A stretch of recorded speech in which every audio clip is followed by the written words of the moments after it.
You ask Tiger to solve. This deals with linear equations with one unknown. The final result is x equals -3. Let's solve it step by step. Group all x terms on the left side of the equation. Subtract 2x from both sides. Group like terms.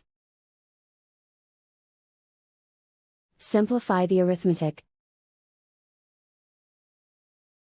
Group like terms. Simplify the arithmetic.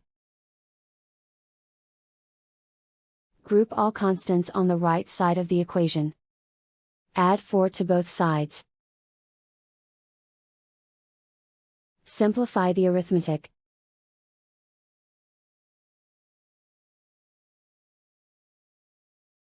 Isolate the x. Divide both sides by 4.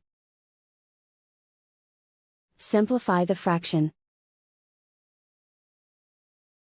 Find the greatest common factor of the numerator and denominator.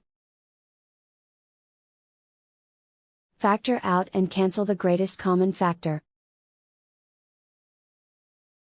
And so the final result is x equals -3.